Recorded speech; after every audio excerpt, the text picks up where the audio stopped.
Hey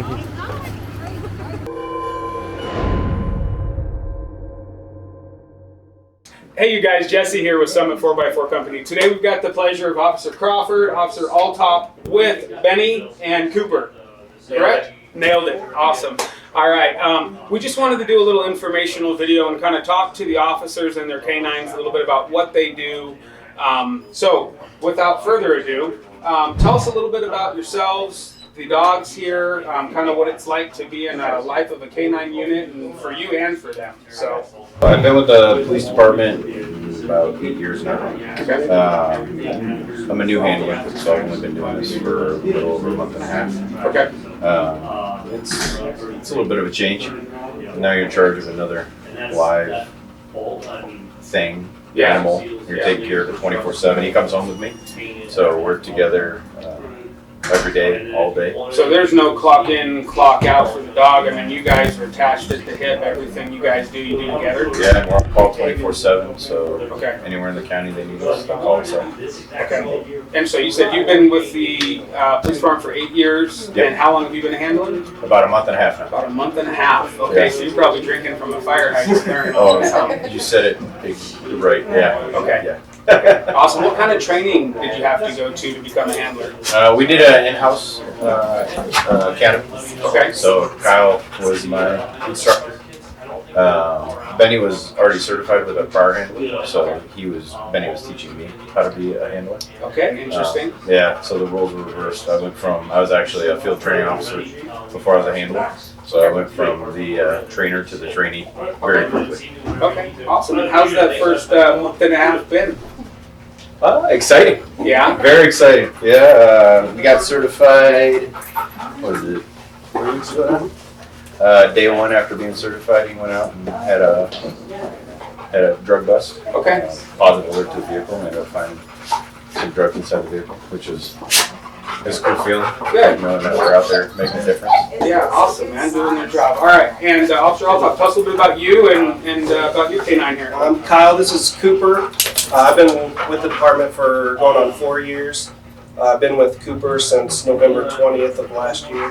Then we certified in December, and we've been out hitting the streets ever since. I have prior military and canine background, so it helped me with the spot and help train other people. So our day-to-day is looking for signs and symptoms of drug use and people driving by drug areas that we get reported to, stopping them, having conversations, asking for consent. If they deny consent, then we'll deploy our dogs. Okay, so it's not something that right away you can't bring the dog out. You have to ask permission or have a warrant or... We try to follow the Fourth Amendment.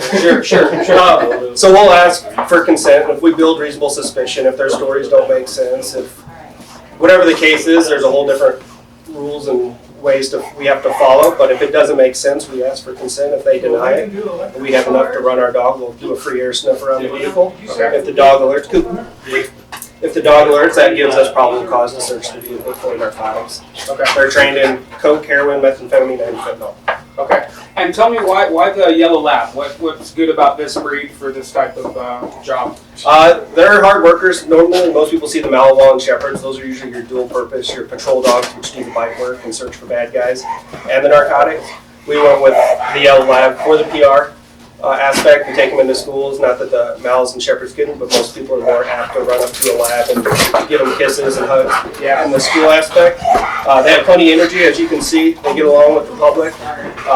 Instead of being a jack of all trades, they're a master of one. And silliness. So that's why we choose the yellow lab. It's just for any dog that wants to work, we're a fan of. But so far, we've been really lucky with our yellow labs. Okay. And how long is the training? What does that look like to become a handler? We say they're never fully trained. Okay. So every day I bring them to work, I'm trying to teach them something new. I'm trying to stay ahead of what the bad guys are doing, which is hard. They have one step on us. The initial phase, it takes about 60 to 90 days to imprint them on the odor, which is their 4 odors. We pair it with their toy and go through that process, and then we start to extinguish the toy out, and now they're just looking for the drugs and stuff like that. So it's a little bit of a process and depends on the dog.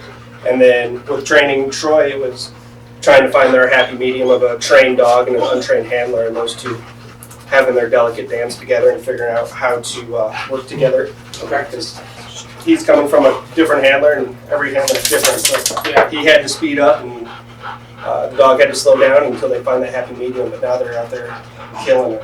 Awesome, awesome. And do the dogs get excited when they find something? I mean, what's kind of the normal reaction that you get from the dog? They get excited. I probably get more excited. Do You'll they get see. a treat? Do they get rewarded? They have a toy. We usually a ball on a rope is usually their toy. So you'll Okay. see them. There's a whole bunch of behavior changes we'll see from change in breathing, change of behavior, and a final response. Okay. So you'll see them. If you imagine like a scent cone, like if you had a smoke grenade out, and the way the smoke glows, that's kind of the best way to illustrate how odor works. Okay. So you'll see them hit the odor. They'll bracket side to side.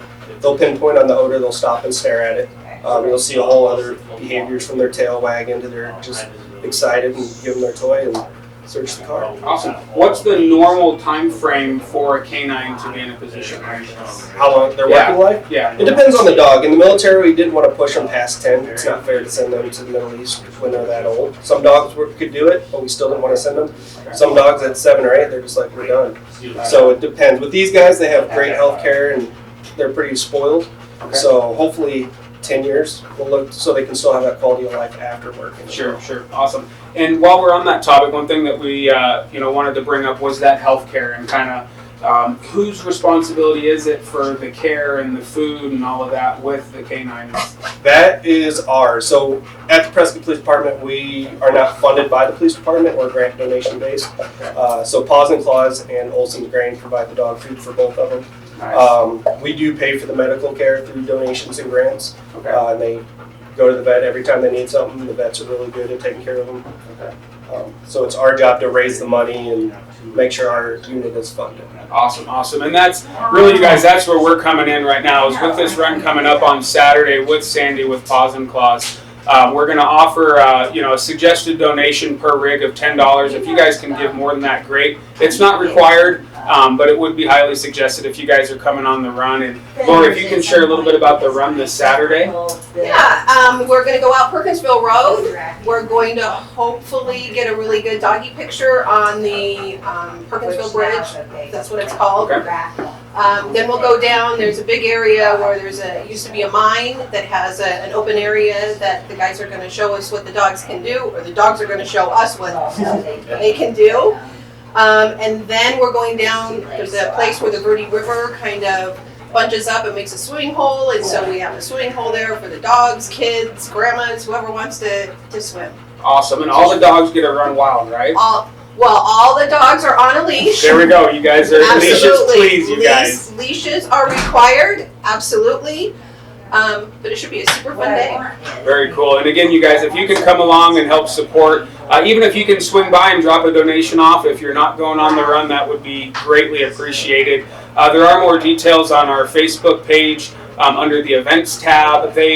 Paws and Claws is in Prescott off of Iron Springs Road and Gail Gardner in the village at the Boulders shopping center there by Big Lots and Lindo, Mexico. Walmart, Lindo, Mexico, and so on over there. So if you guys have any questions, please feel free to reach out to either me, Jesse, at the shop here at 928-227-2026. Lori would be more than happy to field any questions that you guys have as well. So, gentlemen, thank you guys. I appreciate it. Thanks. Yeah, thank you so much. Thank you. very much. Hey, Cooper. Yeah, there we go. And Benny. Awesome. Thank you guys for coming in. Thank you guys. Thank you.